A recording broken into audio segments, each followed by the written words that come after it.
አርጀንቲና ያሸነፈችው ከታላቋ ደመኛዋ ጋር ተፋልማ ሊዮኔል ሜሲን አምና ሜሲም ሳታሳፍሩ የአርጀንቲናን ህዝብ ሳያሳፍሩ ይቅርታ በመጨረሻ ውጤት ቀያሪ ሆኑ 2 አሲስቶችንም በማቅረብ 2 ጎሎች ተቆጥረው ይሄው እንግዲህ ለሁለተኛ ተከታታይ ጊዜ የዓለም ዋንጫ ፍጻሜ ላይ ደርሰዋል። ምን ያደርጋል እንግሊዞቹማ ምን ያላሉት ነገር አለ። ሰሞኑን እንደተለመደው የብሪቲሽ መገናኛ ብዙሃንን ስንፈትሽ ቆይተናል። ጋዜጦችን ኦልሞስት በየዕለቱ ስለ ዓለም ዋንጫው ስለ ብሔራዊ ቡድኑ ምን እንደሚጽፉ የመረጧቸውን ርዕሶች የእንግሊዝ እግር ኳስ ቤተሰብና የእንግሊዝ መገናኛ ብዙሃን ከዚህ ዓለም ዋንጫ በምን አይነት ተስፋ ከቡድኑ ጋር አብሮ እየተራመደ እንደሆነ ለማየት ሞክረናል። ምን ያልተባለ አለ? ገና እኮ ሳይበሉ እጃቸው የሚታጠቡ ህዝቦች ናቸው እንግሊዛውያን። ፉትቦልን ካላችሁ ገና መብላታቸውን ሳያውቁ ስለ ባንክ ሆሊዴይ ሁሉ ሲነሳ ነበር። ኢንግላንድ የዓለም ሻምፒዮን ከሆነች በማግስቱ ስራ ይዘጋል ወይስ አይዘጋም? ባንክ ሆሊዴይ ይሆናል ወይስ አይሆንም? ሌላውን ተውት። ትላንትና ጆርዳን ፒክፈርድ መለያ ምት እንደርሳለን በሚል ምን ያህል ብሔራዊ ቡድኑ ለመለያ ምት ለዛ ፍልሚያ አርጀንቲናውያንን ቅስም ለመስበር እንዴት ተዘጋጅቶ እንደነበረ በመጨረሻ ብዙ መረጃዎች ወጥተዋል። ይሄ ግብ ጠባቂ መለያ ምት ላይ ከደረስን በሚል በእያንዳንዱ የአርጀንቲና ተጫዋች የፍጹም ቅጣት ምት አመታት ስልት ተጠንቶ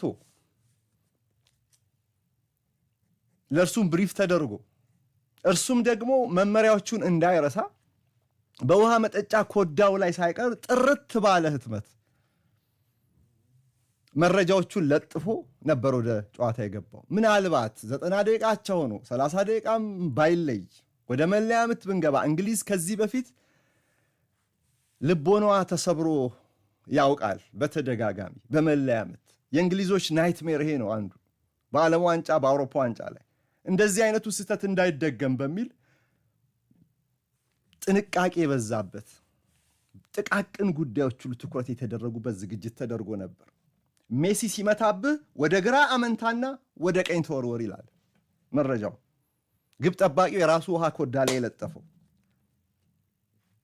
ማካሊስተር ቢሆን ሳታመነታ ወደ ቀኙ ደቅ። አልቫሬዝ መቺ ከሆነ ግራህን ምረጥ። እንዲህ እያለ የ23 ተጫዋቾች መመሪያ በውሃ ኮዳው ላይ በጥራት ተለጥፏል። ለመለያ ምት ከደረሱ እንኳን ያንን እየተመለከተ ወደ ግራ ሲባል ወደ ግራ፣ ወደ ቀኝ ሲባል ወደ ቀኝ ሊወድቅ ተስፋ የማይቆርጡት እንግሊዛውያን በሌላ ቀቢጸ ተስፋ ነው ይህንን ዓለም ዋንጫ የጀመሩት።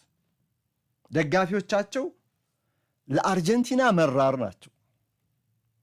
ምንም እንኳን የአርጀንቲና መራርነት የባሰ ቢሆን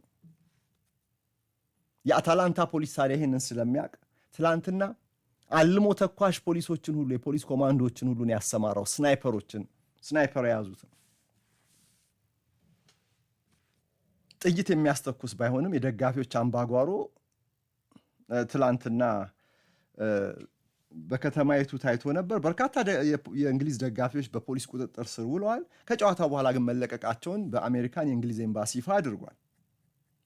የአርጀንቲና ማሊያ የለበሱ ወጣቶች አንዳንዶቹም ደግሞ ከወገባቸው በላይ ራቁት የሆኑ አርጀንቲናውያን ፊታቸው ላይ ሰማያዊና ነጭ ቀለም የተቀቡ አርጀንቲናውያን ከእንግሊዝ ደጋፊዎች ጋር መጥፎ ቃላትን ሲለዋወጡ ቡጢ ሲሰናዘሩ ታይተዋል።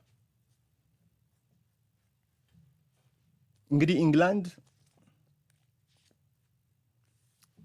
በትላንትናው ጨዋታ ላይ ለድግስ ተዘጋጅታ መርዶ እንደሰማች ጋባዥ ሆናለች። ጨዋታውን አሸንፈን ወደ ፍጻሜ እናልፋለን፣ ከ1966 በኋላ የ60 ዓመቱን ታሪክ በአዲስ መልክ እንጽፋለን የሚለው ተስፋቸው ብቻ ሳይሆን ይሄ የነ ሃሪ ኬን የነ ጁድ ቤሊንግሃም ትውልድ የዓለም ዋንጫን ወደ እንግሊዝ ያመጣል፣ እግር ኳስ ወደ ቤታችን ወደ ሀገሯ ትመለሳለች ሲሉ ነበር። ግን ፉትቦል ኢዝ ኖት ካሚንግ ሆም